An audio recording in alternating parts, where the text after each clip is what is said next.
What lies ahead? News4JAX political analyst Jennifer Carroll joins us here on the morning show. Good to have you back with us. Biggest challenge for Hillary tonight?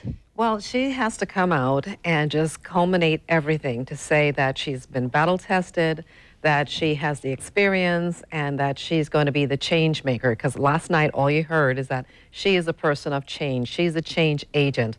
But contrary to that, President Obama said she's going to continue my policies, so she can't be both. So it's going to be a challenge for her to walk that so that she's not running for Obama's third term, but she's her own person running with that glass ceiling broken, you know, because it made history. She will accentuate that as well, why her presidency is so important for the rest of America, for females to have that glass ceiling broken. And her speech really has to resonate beyond the halls of the Wells Fargo Center, beyond the delegates, with the general public. But I don't think she doesn't have to do that, because this is about coalescing her base. And right now her base is a little bit fractured because of what we saw in the last couple of days with Bernie Sanders voters. They're still upset. They've been protesting in the streets. They were protesting inside the arena, even though the president and Vice President Biden, as well as a vice presidential pick, they were protesting them. So she still has some work to do. They both have, her and her running mate have some work to do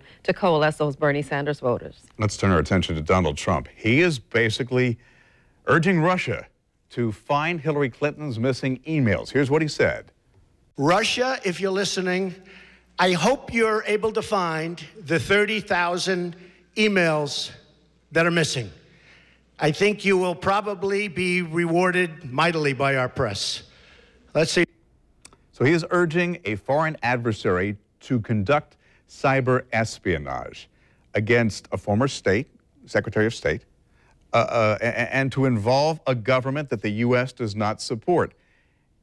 Is he basically saying, go ahead, Russia, meddle in American politics, meddle in this campaign, have at it? Well, I can't speak for Donald Trump. However, oh no, he said it. Oh, he didn't say. He didn't say meddle. He didn't say those words. He's inviting them to go ahead. However, if the director of the FBI has stated in his testimony that her email server system was already hacked and potentially somebody has information, it could be, if you have the information, turn it over. Or if you know who has the information, turn it over. But the bottom line is Hillary Clinton does not want this subject matter to be front and center, because it just really goes not well for her with regards to the American public and that trustworthiness and that judgment. So for them to, you know, harp on this all day yesterday for maybe a tongue-in-cheek type of statement or turning it out of context for what he probably intended, I don't know what he intended. But for Hillary Clinton, this subject matter of the emails is something they do not want front and center. Well, I understand that Donald Trump sees this as being politically expedient, but he's also saying, Russia, come on, enter our business, walk through our doors, have at it. Or here you have an email server that no longer exists. You have emails that's in somebody's hands somewhere. So if you know who the thief is, go after them and bring them to justice. Why not? Now, Donald Trump says categorically, I've got no involvement with Vladimir Putin. There are other people who believe otherwise. Well, I don't know. I can't speak for that. But the WikiLeaks said that Russia did not provide this information. Russia said they had no involvement. However, President Obama has implemented Russia into this equation, as well as the Secretary of State, who kind of sidestepped a little bit and said, well, we have to wait for the FBI investigation.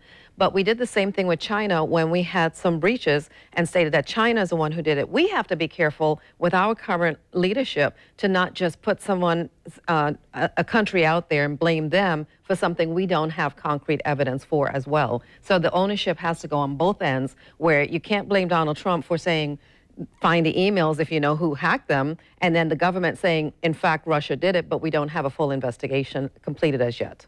You can't blame Donald Trump for challenging Vladimir Putin to get involved? Challenging? I didn't say he challenged Vladimir. Oh, he did. He said, go on, get involved. Oh. No, he didn't say get involved. He said, if you can find it, the press will like it. No, well, we see it differently. Jen?